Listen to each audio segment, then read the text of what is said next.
성경 말씀 봅시다. 사사기 6장 1절부터 24절까지 교독하겠습니다. 6장 1절 제가 먼저 읽습니다.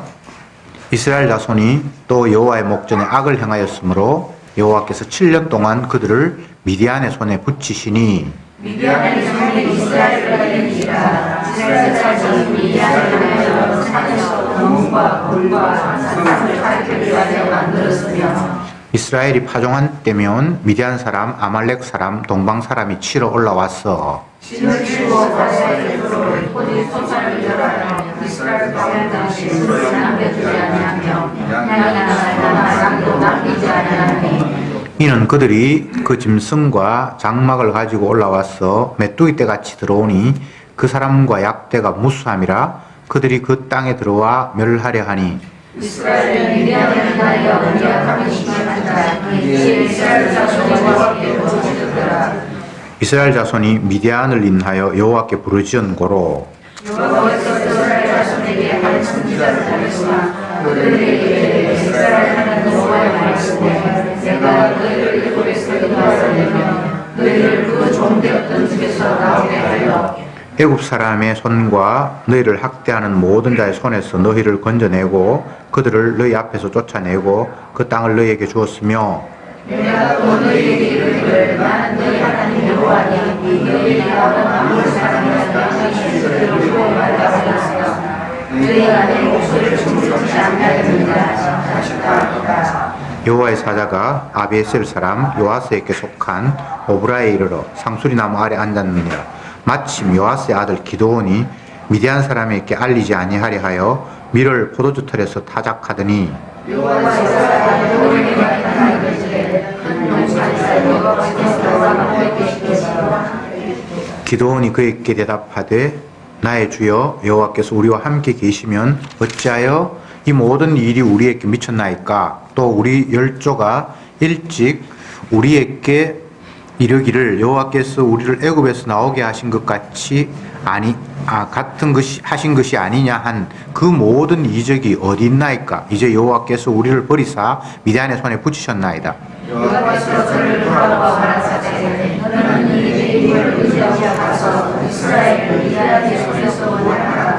내가 너를 보낼 것이 아니냐. 기드온이 그에게 대답하되 주여 내가 무엇으로 이스라엘을 구원하리이까? 보소서 나의 집은 므낫세 중에 극히 약하고 나는 내 아비 집에서 제일 작은 자니이다.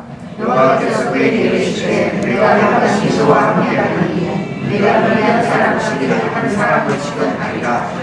기드온이 그에게 대답하되 내가 주께 은혜를 얻었사오면 나와 말씀하신 이가 주 되시는 표징을 내게 보이소서. 내가 용의를 가지고 다시 시켜와서 그것을 주 앞에 드리기까지 이곳에서 나가지 마시기를 원하나이다.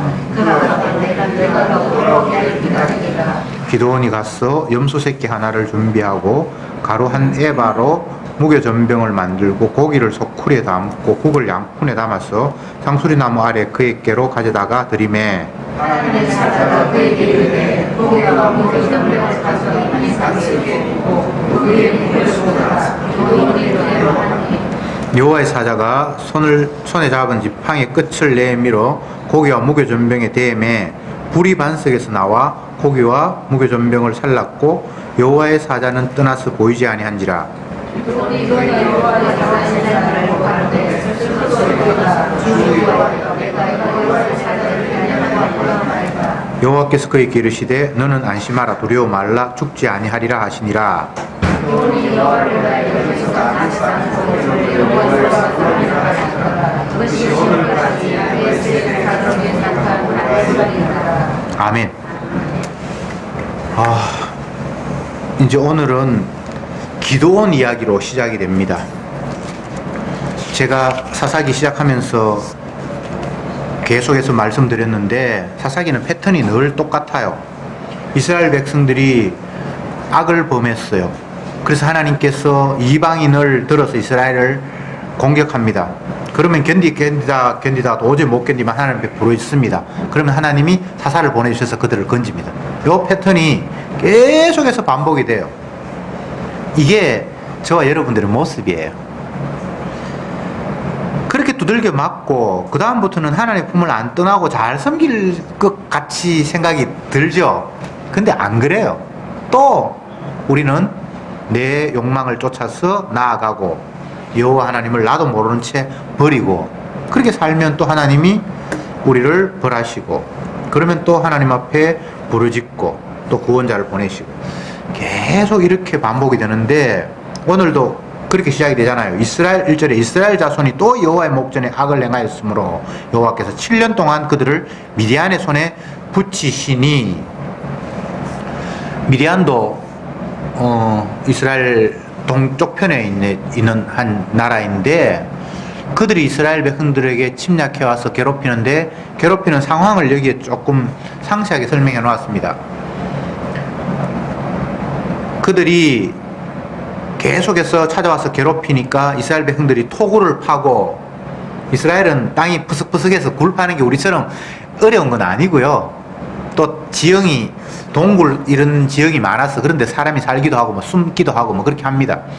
어쨌건 자꾸 이웃 나라에서 쳐들어와서 이스라엘 백성들을 괴롭히니까 동굴 속에 숨거나 뭐 토굴을 파거나 그렇게 하고 또 추수할 때가 되면 어떻게 하든지 그들에게 안 빼앗기려고 뭐 숨기고 뭐 이렇게 살아가고 심지어는 그들이 자기 땅에 흉년이 들고 하면 아예 텐트, 양 이런 것까지 이스라엘 땅으로 몰고 와서 이스라엘 양들을 뭐 빼앗아 가고 이들은 이 주변 나라는 유목 생활을 하고 떠돌이 생활을 하니까 살기 불편하면 목초지가 있고 좀 살만한 곳으로 텐트 이동하고 양도 몰고 오고 뭐 이렇게 하는 그 주변 환경이니까 하나님께서 그렇게 하도록 하니까 이스라엘 백성들의 곡식 빼앗아가고 양들이나 뭐 이런 짐승들도 빼앗아가고 하니까 너무너무 고통스러운 그런 환경에 놓이게 되었습니다. 7년 동안 미디안이 이스라엘을 괴롭혔다라고 되어 있고 그들이 도저히 안 돼서 하나님 앞에 기도를 하니까 하나님이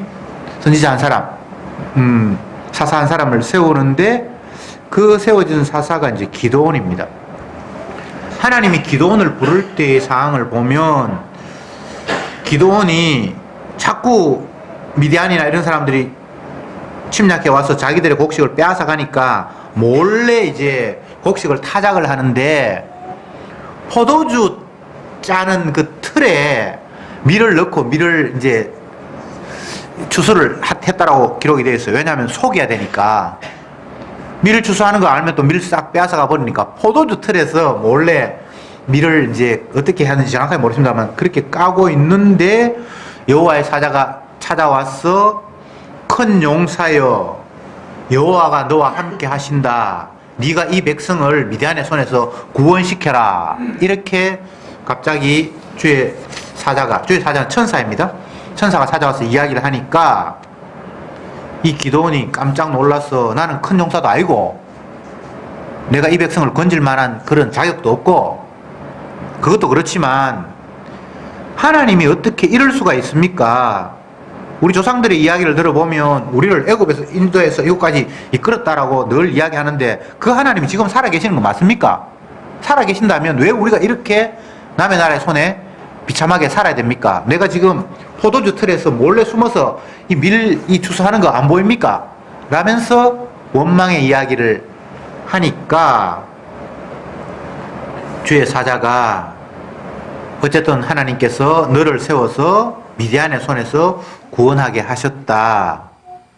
그러니까 기드온이 도저히 못 믿어서 그러면 나에게 하나님께서 함께 하신다는 증거를 보여주십시오. 우선 내가 하나님 앞에 제사 드리기 위해서 제물을 준비할 동안 당신 여기 그대로 머물러 있으십시오.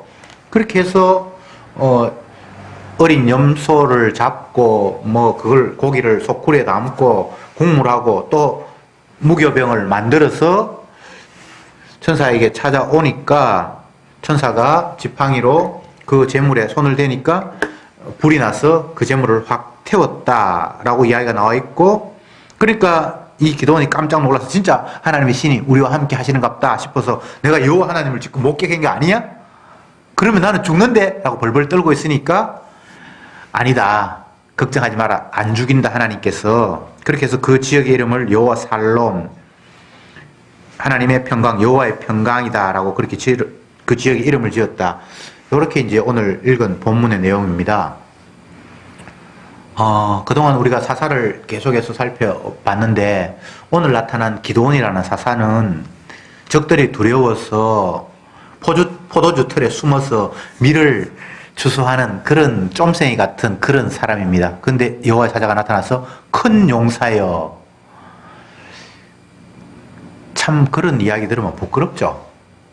아무것도 아닌데 나는 내 먹고 살라고 발부둥 치고 이거 내 거 적들에게 안 빼앗기려고 몰래 숨어서 뭔가 이렇게 하고 있는데 주의 사자가 나타나서 큰 용사여 이렇게 얘기하니까 얼마나 걸맞지 않는 표현입니까? 늘 주님이 찾아오시면 주님 앞에 선 인간은 이런 모습이에요. 사사의 면면들을 보면 맨 처음 온니엘, 그는 그나스 사람이라고 했어요. 이방인이었죠. 그죠? 그 다음에는 에훗, 이 왼손잡이, 뭔가 정상적이 아닌 병신이라는 그런 의미라고 그랬죠. 그 다음에는 드보라, 여자입니다. 이 당시에 여자는 정말 지금 우리가 여자를 우습게 보는 이상으로 사람 수에도 취급하지 않는 그런 나약한 여자를 세워서 이스라엘을 건집니다. 그 다음에는 삼갈이라는 사람은 길게 안 나오는데 소모는 막대기로 적을 이겼다라는 그런 이야기가 나오고, 계속해서 사사라는 사람들을 주님께서 뽑긴 뽑았는데 그들을 보니까 너무 초라한 사람들이에요. 오늘 본문에는 찌질이한 기드온.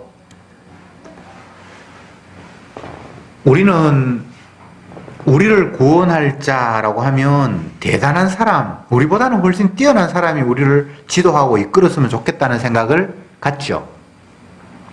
이스라엘이 맨 처음 왕들을 우리도 세워야 되겠습니다 고 하면서 선자에게 요청을 하고 하나님이 허락하셔서 처음 세운 왕 사울은 키가 보통 사람들보다 목 하나 더 나오고 정말 멋있고 괜찮은 사람, 정말 저 사람은 우리의 지도자가 될 만하다고 생각한 사람을 자기들이 뽑아서 세웠죠. 근데 결국은 자기 마음대로 선지자, 제사장이나 선지자들이 하나님 앞에 제물을 드릴 수 있는데 적들이 쳐들어왔는데 선지자가 도착하지 않으니까 지가 하나님 앞에 제사를 드리는 그런 만행을 저지르고, 그로 말미암아 하나님 앞에 너는 이제 아웃, 잘렸다. 그렇게 해서 그 이후에 이제 다윗을 하나님이 왕으로 세우는 이야기가 나오는데, 인간이 원하는 왕, 지도자와 하나님이 세우시는 지도자는 달라도 너무 달라요. 인간이 세우면 인간 중에 똑똑한 사람, 괜찮은 사람, 훌륭한 사람을 우리 지도자로 당연히 세우겠죠. 사울같이. 근데 그걸 보면 하나님 앞에는 마음에 안 들어요.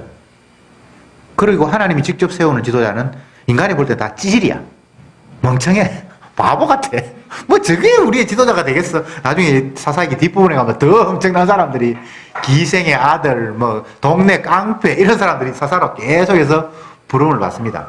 그 어떤 인간도 하나님이 세우신 사사는 인간의 관점에서 보면 에이 저게 우리를 구원해? 저 사람이 이스라엘을 구원해? 도저히 안 될 걸. 이런 사람들만 하나님이 계속 세운다는 거, 여러분 뭐 제가 여러 번 이야기했으니까 뭐 모르는 바가 아닙니다. 근데 그게 하나님의 전략이에요. 왜? 사람의 기대대로 하나님 일하시는 분은 아니고요. 사람을 세웠지만 그 사람이 일하는 거 아니고요. 그래서 연약한 자를 들어서 강하신 하나님을 그들에게 보여주시기 위해서 이런 작전을 하나님이 펼치는 겁니다. 사람들이 하나님 앞에 요구하는 바는 늘 힘들고 어려운 환경을 평안하고 넉넉한 환경으로 바꾸어 주세요라는 그런 요청을 해요. 구약 지금 본문에 나타난 사사시대의 이스라엘 사람들도 똑같아요. 이들이 하나님 앞에 부르짖는 이유가 무엇인고 하면, 하나님, 당신이 우리를 이곳에 와서 살게 했잖아요.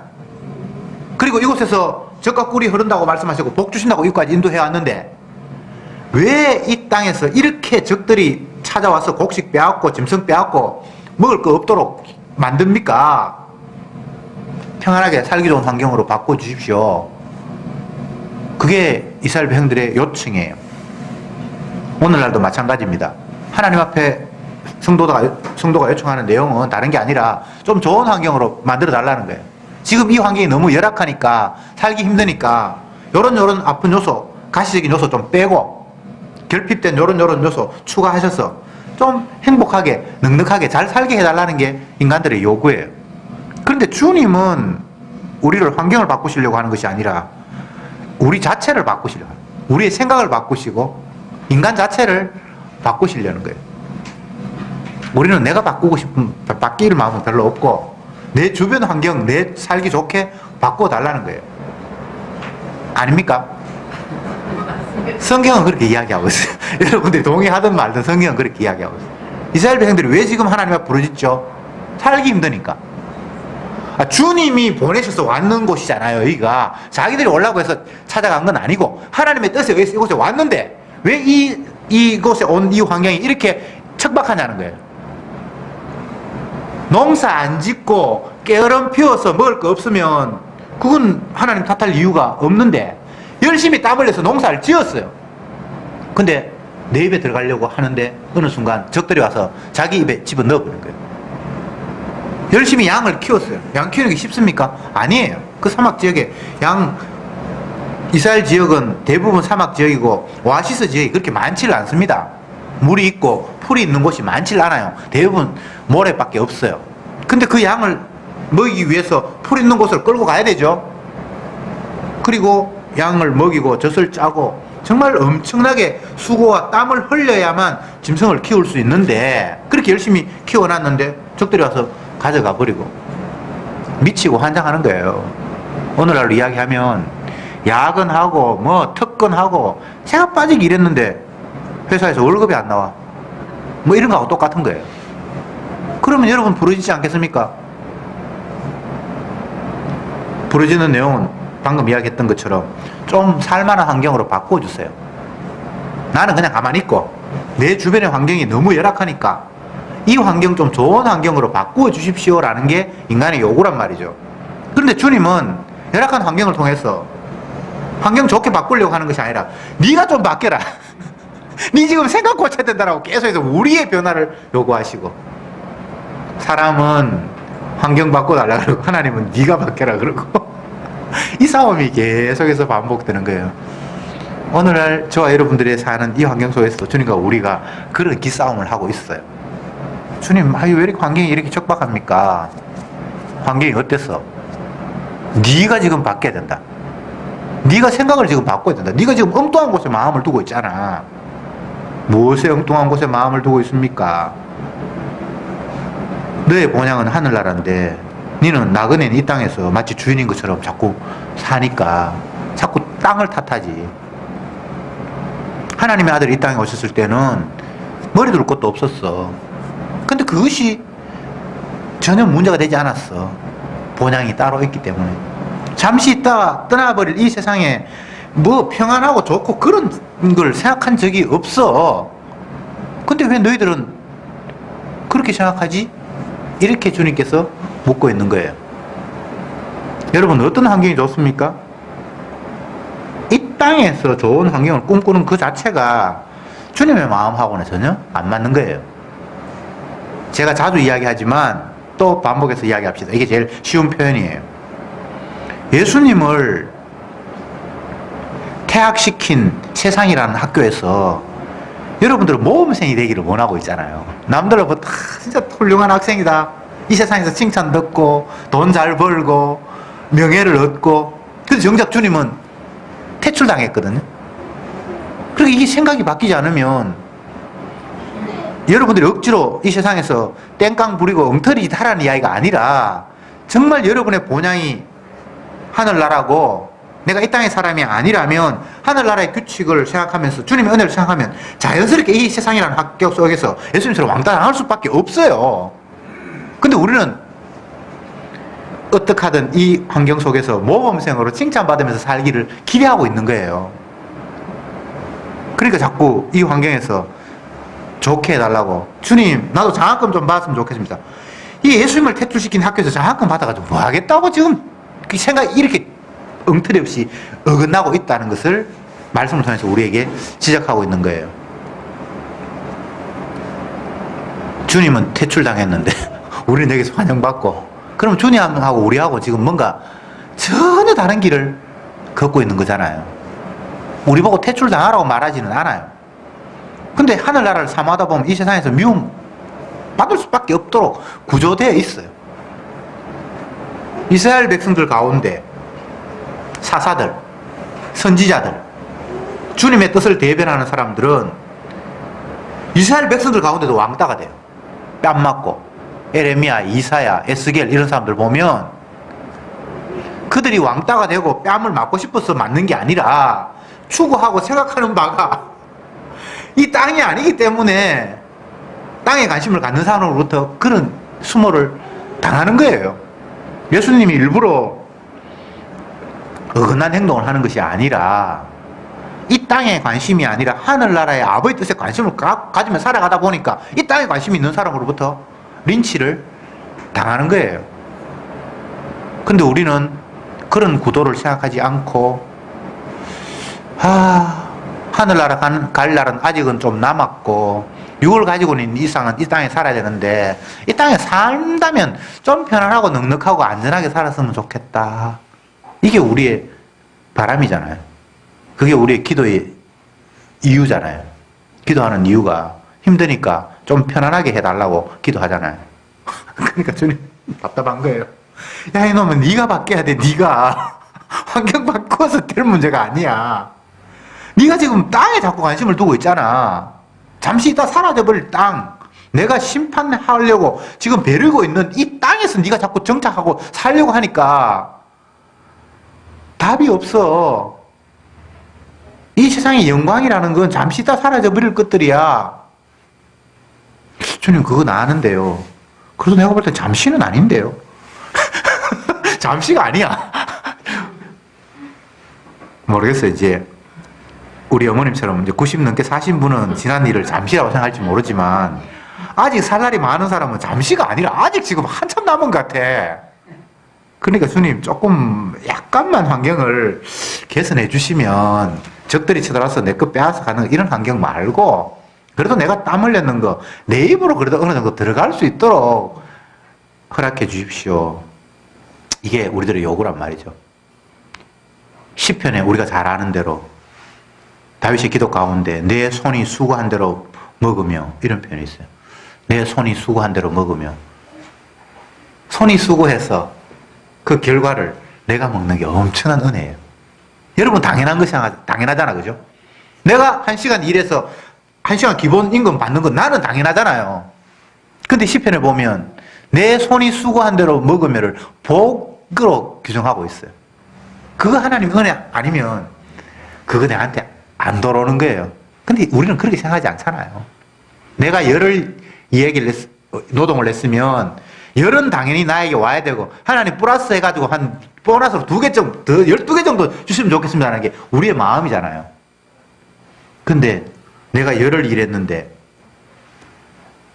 그 일한 대로 내게 돌아오는 건 주님의 긍휼과 사랑과 혜택이 아니면 안 오게 돼 있어요. 여러분 그런 생각 안 해봤잖아요. 내 거 당연히 내가 챙겨야지. 내 거 아닌 것, 내가 수고하지 않은 것도 덤으로 오면 더 좋고. 이거 완전 도둑놈 싶보다 이런 도둑놈이 없어요. 그게 이 세상에 도둑놈만 사니까 힘든 거예요. 서로 지복 더 많이 챙기겠다고. 어릴 때 모래사장에 깃발 꼽아놓고 모래 자기가 이렇게 가지는 것, 그 게임하는 거 똑같은 거예요. 서로 내 거 더 챙기려고. 여러분 세상 절대 안 바뀌고요. 예, 저와 여러분들 바뀌어야 됩니다. 절대가 안 바뀝니다. 미디안이 이스라엘 백성들을 추수하는 데 와가지고 다 빼앗아 가버렸다 그러는데 지금 세상이 다 그래요. 서로가 서로를 먹겠다고 아둥바둥 싸우는 거예요. 그런 세상 말고는 다른 세상이 없어요. 여러분들도 그 틈바구니에서 내 거 챙기려고 지금 달려들고 있는 그 삶 말고는 다른 삶이 여기는 없어요. 그래서 주님이 이 세상을 심판하시겠다는 거잖아요. 예수님을 십자가에 못 박아 죽인 세상을 우리가 자꾸 너무 낭만적으로 생각해. 우리나라가 남북이 통일만 되면 지금 2만 몇천 불인데 3만 불까지 오를 텐데. 그러면 노동력 문제도 해결되고 뭐 자꾸 이런 생각을 하잖아요. 북한에서 와서 지금 뭐 난리예요. 왜? 동계올림픽 한다고 깃발 들고 뭐 김여정 와가지고 청와대에서 밥 먹고 악수하고 사진 찍고 자꾸 더 나은 환경, 더 괜찮은 환경이 오지 않을까라는 그런 기대. 근데 옛날이나 지금은 이 세상은 예수님을 십자가에 못 박아 죽이는 세상이에요. 지금도 우리 주변에 일어나는 모든 일이 예수님을 배척하는 그 모습이 하나도 다르지 않아요.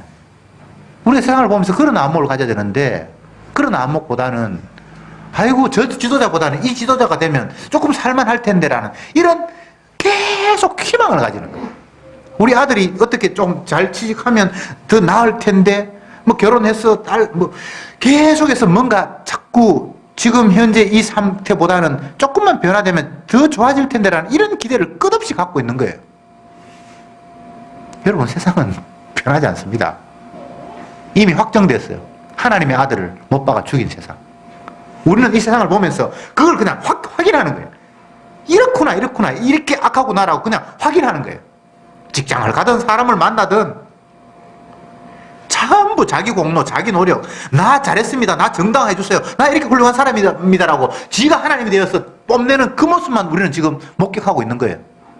근데 우리도 거기에 한번 해서 나도 괜찮지 않니? 라고 끼어들고 있고, 지금 성경이 그 이야기를 하고 있는 거예요. 이 세상이 괜찮으면 어떡해요? 그러면 이 세상을 심판하려고 팔거들 붙이고 때만 기다리고 있는 주님은 악한 주님인 거예요.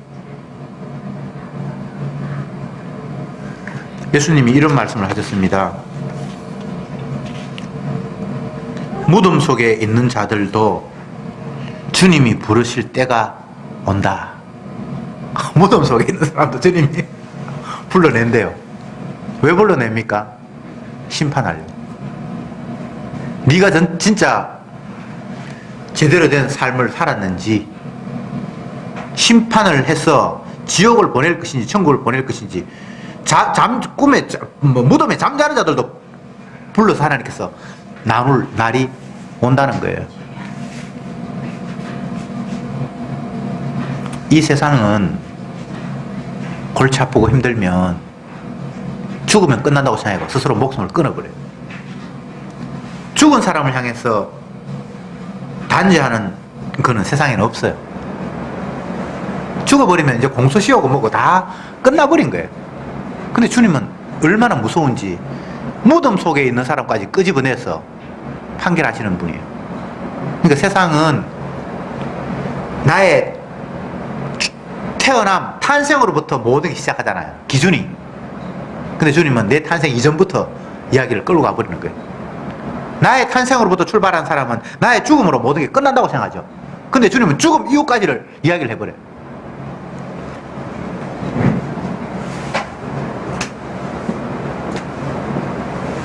이게 이제 사망의 선이라고 칩시다. 죽는 날, 이건 출생하는 날. 우리는 모든 출발을 내가 태어난 걸부터 출발하죠. 근데 내가 죽으면 그게 끝이에요.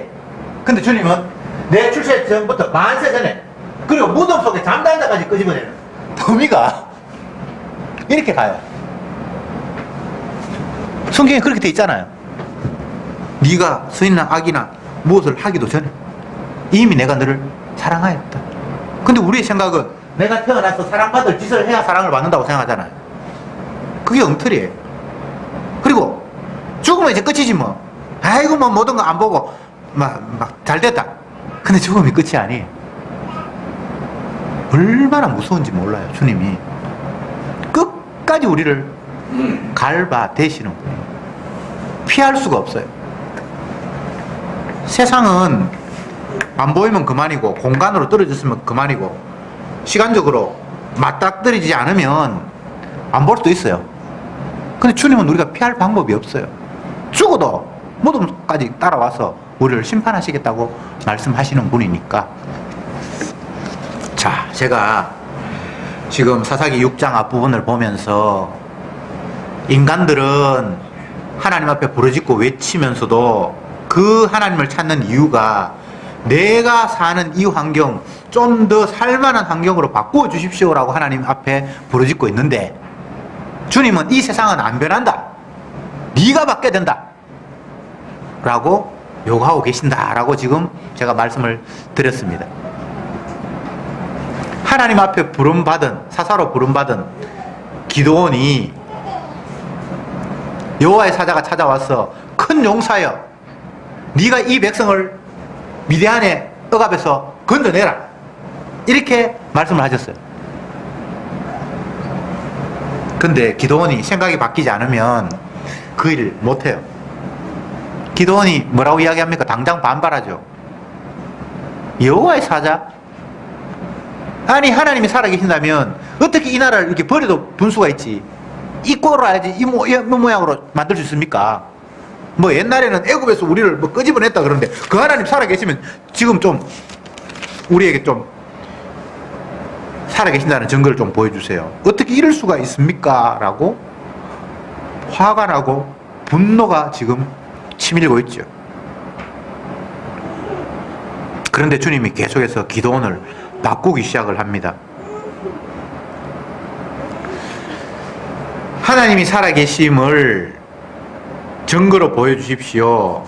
내가 재물을 가지고 올 동안 당신 여기 그대로 머물러 계시고, 그래서 알았다. 주의 사자가 그대로 있고 염소를 잡아서 가지고 오고 무게 전병을 가지고 이제 여호와의 사자가 있는 곳에 찾아와서 진열을 했습니다. 그러니까 여호와의 사자가 하나님이 함께 계심을 보여주기 위해서 믿음 없는 그에게 그의 재물에 지팡이를 가지고 이렇게 대니까 갑자기 불이 일어나서 타버렸단 말이죠. 그 상태 속에서 이 기도원이 하는 이야기가 재밌습니다. 22절을 볼게요. 기도원이 그가 여호와의 사자인 줄 알고 가로되 슬프도소이다. 주 여호와여, 내가 여호와의 사자를 대면하여 보았나이다. 이제 변화가 일어나기 시작하는 거예요. 주님을 만나면 죽어요. 여호와 하나님 앞에 내 꼬라지가 이런 모습이니까 내가 이제 당연히 죽어야 되는군요 라고 지금 고백하는 거예요. 이제 변화가 있기 시작해요. 그동안은 뭐 환경이 불편하고 뭐 하나님 못 막았는데 이제 주님께서 나타나니까 자기 자신이 죽어야 될 죄인이라고 고백하고 있는 거예요. 23절에 여호와께서 그에게 이르시되 너는 안심하라, 두려워 말라, 죽지 아니하리라 하시니라. 이제 하나님이 살려주는 거예요. 죽어야 될 죄인인데 내가 너 살려줄게. 일단 기도원이 지금 바뀌는 거예요. 처음에 여호와의 사자가 나타났을 때는 하나님 원망하고, 내가 뭐 지파도 두 개 나누어진 므낫세 반, 동쪽 반 나눠진 그 지파 중에 있고 나도 형제들 가운데 제일 막내인데 내가 뭐 큰 용사고 뭘 어떻게 합니까? 안 됩니다. 정 그렇다면 하나님 살아계심을 내게 보여주십시오. 이건 전혀 믿음 없는 모습인데, 제물을 가지고 제사를 드리고 여호와의 사자가 불을 일으켜서 태우고 하니까 그 제사 자기가 죄인인 줄 알고 나는 이제 죽었구나 라고 이야기를 하니까 주님이 걱정하지 마라, 내가 네 살려줄게, 이렇게 지금 변화되고 있다 이 말이죠. 주님을 진짜 만나는 자리는 죽음의 자리입니다. 내가 그 거룩하신 주님 앞에 죽어야 될 죄인이라는 사실이 맞닥뜨려지는 거예요. 근데 주님이 살려주시겠다고 약속하시는 거예요. 그래서 기도원이 그 자기가 제사를 드렸던 그 현장, 그 지명을 여호와 살롬이라고 이름을 붙였다는 거예요. 여호와는 평강의 하나님입니다. 이스라엘 백성들은 지금도 샬롬 샬롬 그렇게 인사를 해요. 우리 이야기하면 안녕, 뭐 안녕하세요 이런 뜻이죠. 근데 이 살롬은 그런 뜻이 아니라 죽어야 될 현장에서 주님이 값을 치러서 나를 살리셨습니다라는 이 어마어마한 이야기가 샬롬이라는 말 속에 담겨있는, 그냥 인사하면서 뭐 샬롬 샬롬 잘 지내십시오 평강하십시오 이런 이야기가 아니라 주님의 그 의미하심 앞에 내가 죽어야 되는, 반드시 죽을 수밖에 없는데 주님이 제물의 희생을 생각하면서 나를 살려주셨다라는 단어가 여호와 샬롬이에요. 그렇게 가볍게 우리가 뭐 인사하듯이 그렇게 남발할 수 있는 단어가 아니에요. 사람들 여호와 샬롬 너무 좋아하는데 요즘도 뭐 교회 다니는 사람들이 샬롬 하고 마치 매력적인 인사. 우리는 아주 신앙인이니까 그냥 뭐 안녕하세요 뭐 이런 게 아니라 복음적으로 인사한다고 샬롬 샬롬 그러는데 그렇게 가볍게 말할 수 있는 게 아니에요. 이 만약 기도원을 만나 샬롬 그러다가 기대기 맞을 거예요. 네가 진짜 죽음을 여호와 앞에서 죽음을 맛봤니? 그분이 얼마나 무서운 그분의 의미 앞에 네가 한번 서봤니? 그렇게 물을 거예요.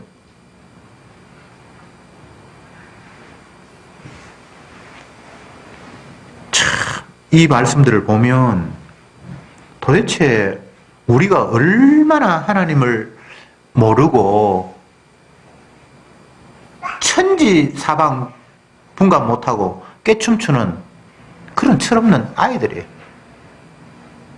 세상이 어떤 세상이라고요? 하나님의 아들을 십자가에 못 박아 죽인 세상. 이 시각이 성도에게는 늘 있어야 되는데 이런 시각이 없어. 옛날에 그때 뭐 유대인들이 죽었겠지 뭐. 지금이야 그런 세상 아니지. 그냥 우리가 이렇게 그냥 지나가는 거예요. 그래서 조금만 우리가 더 노력하고 사람들을 계몽시켜서 같이 선한 사업하고 환경운동하고 하면 살만한 세상이 될 것처럼 기대하고 희망하고 있어요. 그러면 옛날 2000년 전에는 예수님을 못 박아 죽인 세상이었는데 이제 2000년 후에 발전을 해서 주님을 영접할 수 있는 세상으로 지금 바뀌었다는 이야기입니까? 그건 아니죠. 이미 예수님을 십자가에 못 박아 죽이는 그 상태로 세상은 규정되어 버렸어요. 한치도 바뀌거나 변하지 않는다고 하나님께서 이미 결정해 버렸어요. 그러면 우리가 세상을 보면서 주님을 십자가에 못 박아 죽이는 세상이 여전하구나를 그냥 날마다 깨닫는 게 주님의 시각 가운데 서 있는 성도의 모습이겠죠. 그런데 뭐 이 땅에서 성공이 뭐며 부가 뭐며 명예가 뭐며 이 땅에서 명예라는 게 도대체 어디에 쓸 수 있는 거예요, 그게? 나라가 망하면 그 나라에서 발행된 화폐도 휴지예요, 휴지.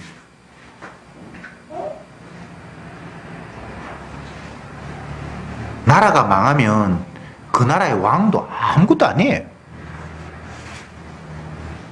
나라가 망하면 우린 그 나라에서 인정하는 등기, 요건 내 소유입니다라고 했던 그런 증명서도 아무 의미가 없어요. 그게 복음적인 시각. 복음 안에서 이 땅을 바라보는 안목이잖아요. 예수님이 이런 말씀을 하셨어요. 제 아들에게. 세상이 너희를 미워하는데 그걸 이상하게 여기지 마라. 왜냐하면 너희는 세상에 몸담고 있지만 세상에 속한 사람이 아니라 하늘나라에 속한 사람이기 때문에 소속다른 너희들을 세상이 미워할 수밖에 없다. 예수님이 이렇게 말씀하셨어요. 그러면 성도라면 나는 이 땅에 내 소속이 아니라 소속이 다른 사람이고 나는 늘 이방인으로 살아가는 거예요. 외국에서 사는 사람들의 이야기를 들어보면 늘 이방인 느낌을 갖는데요. 생김새도 다르고 말도 내가 흉내를 내서 하지만 저 사람은 이 동네 사람이 아니라는 것들이 늘 확인되고 생각하는 것 다르고 풍습 다르고 늘 달라서 가능하면 내 나라에 와서 살고 싶은 마음이 꿀떡 같답니다. 외국에 사는 사람들 뭐 환경이 더 좋아서 편안하다 할지라도 마찬가지. 그러니까 성도가 이 세상이 내 세상이 아니라는 사실이 깨달아지면 별로 여기 계속해서 머물러서 살고 싶은 그런 마음보다는 내가 살 곳은 이곳이 아니구나라는 사실을 날마다 순간순간 부닥치면서 확인하는 것밖에 없어요. 그래서 본향을 그리워하는 그런 모습.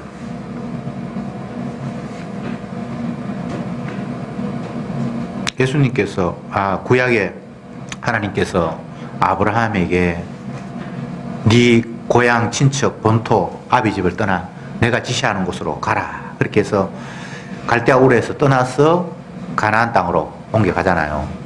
근데 가나안 땅에 머물면서 늘 한 곳에 정착하지 못하고 나그네로서 이쪽 저쪽 옮겨다니면서 평생을 살게 하시잖아요. 그러면 그 아브라함은 갈대아 우르가 고향입니까? 육신적으로 보면 그래요. 거기에서 태어나서 살았으니까. 그러면 그곳으로 돌아가면 됩니까? 그건 아니에요. 이 땅에 네 안식처가 없다는 걸 보여주기 위해서 그를 떠나보내서 나그네로 살게 하신 거거든요. 그게 그런 그림이에요. 그러면 성도는 이 땅에 보내졌지만 이건 우리의 본향이 아니에요. 여기서 안정을 추구하고 평안을 누리고 가치 있는 동료들로부터 인정받는 그 삶이 그게 뭔가 문제가 있는 거예요. 다름, 차이는 여러 가지로 불편해요. 다르다는 게 불편하거든요. 혼자 있으면 편하지. 누군가 옆에 있으면 그때부터는 이질감, 뭔가 비슷한 건 있다 할지마라도 똑같진 않죠. 그렇잖아요. 어떨 때는 막 다 괜찮아. 막 남편이고 자식이고 나중에는 다 괜찮아. 내 중심이 될 때는 그래요. 그건 내 중심이 틀렸다라는 이야기지만 이 주님의 말씀은 너희는 이 땅에 속한 자가 아니라 나그네로 이 땅에 보내졌기 때문에 고난이 있을 수밖에 없고 불편할 수밖에 없다라는 사실을 성경은 늘 이야기하고 있어요.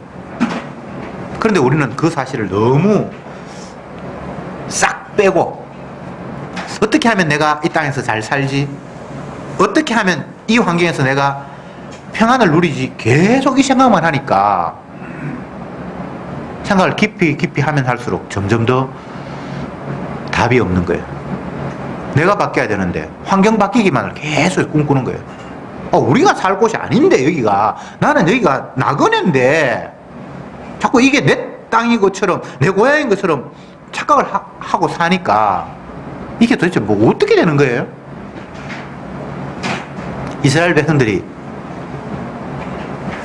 구약이 완전히 끝나면 내 나라는 없다 라고 다 흩어져 버리면서 끝이 나버려요. 이게 상징하는 바가 어떤 거예요? 예수님은 이렇게 말씀하십니다. 네가 유대인의 왕이냐? 내 나라는 여기 있지 않은데. 예수님이 그렇게 말씀하셨어요. 내가 너를 죽일 권한도 있고 살릴 권한도 있는데 똑바로 말해라.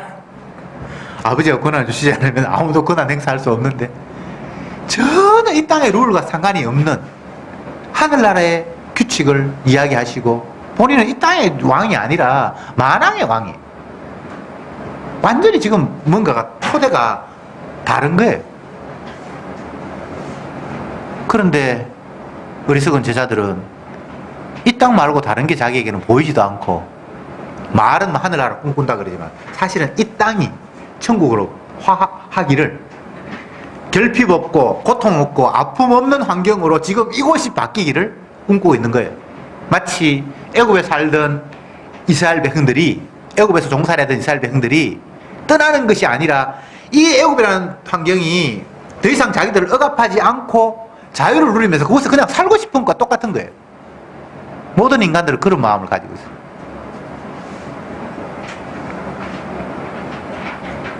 이스라엘 백성들이 이방인의 침략으로 고통받고 아파하고 하나님 살려주십시오. 힘듭니다.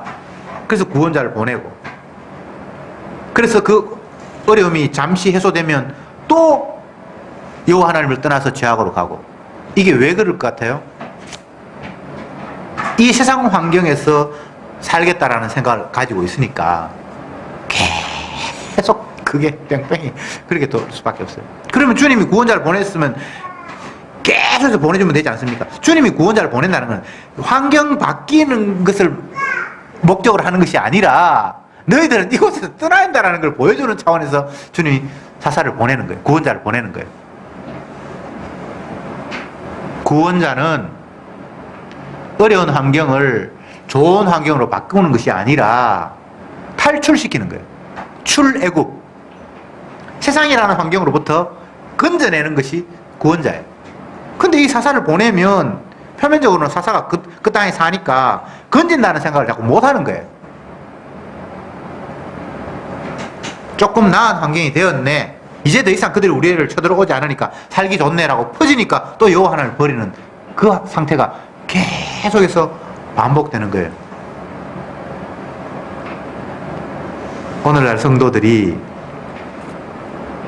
주님을 생각하고 하나님 말씀을 생각할 때에 어리석게 이 이스라엘 백성들처럼 내 어려운 환경 주님이 좀 해결해 주셔서 좋게 해 주십시오 라는 이런 기도가 계속 반복되는 한은 여호와 하나님을 버리는 것들이 똑같이 반복될 수밖에 없어요. 바뀌어야 됩니다. 바뀌어야 돼요. 어떻게? 나는 이 땅의 사람이 아니구나. 이 땅에 나를 보내신 이유는 내가 주님을 십자가에 못 박아 죽인 죄인이구나 라는 걸 계속해서 확인케 하는 거예요. 확인케. 어떤 환경에서도 우리는 주님을 바라볼 때에 내가 주님을 십자가에 못 박아 죽인 죄인 맞네 라는 걸 고백할 수밖에 없도록 세상이 구조지어 있어요. 날마다 생각하는 게 어릴 때부터 악하다. 생각하면 생각하는 게 다 내밖에 없고 내가 잘 돼야 되고 내가 행복해야 되고 내가 배불러야 되고 내가 유쾌해야 되지 주님이 기뻐하실까라는 이런 생각은 이게 평소에 들 수가 없는 거예요. 그건 성령님께서 나를 흔들지 않은 한은 그런 생각이 안 드는 거예요. 그러니까 내가 바뀌지 않으면 환경 바뀐다고 해서 해결될 문제가 아니에요. 하나님께서 말씀하신 젖과 꿀이 흐른다라는 것은 우리의 삶의 조건이 완벽한 환경으로 만들어진다라는 것을 이야기하는 것이 아니라 어린 양의 피가 너희를 용납하는 그 공간이 젖과 꿀이 흐르는 거예요. 표면으로는 이른 비와 늦은 비가 알맞게 내릴 것이고 이렇게 말씀하시니까 곡식 잘 되고 흉년 없고 이렇게 받아들일지 모르지만 사실은 그 이면에는 정죄함이 없는 세계 안에 갇혀 있을 때 그곳이 젖과 꿀이 흐르는 환경이에요. 누가 너희를 정죄하리요? 환난이나 핍박이나 위험이나 적신이나 기근이나 칼이랴. 그리스도 예수 안에 있는 자에게는 결코 정죄함이 없다라는 그 세계를 주님이 젖과 꿀이 흐른다라고 말씀하신 거예요. 결론으로 말씀드리겠습니다. 환경 바뀌어서 될 문제가 아니고요. 주님이 나를 바꾸어 주셔야 됩니다. 나를. 더 이상 내 육신이 이 땅이라는 재료를 가지고 평안을 누리겠다라는 그런 생각을 떠나서 주님이 무엇을 위해서 나를 이 땅에 보냈지? 이 세상을 바라보니까 예수님을 죽인 게 맞네. 그리고 이 사람들 뿐만 아니라 내가 바로 예수님을 십자가에 죽이는 원흉이 맞네.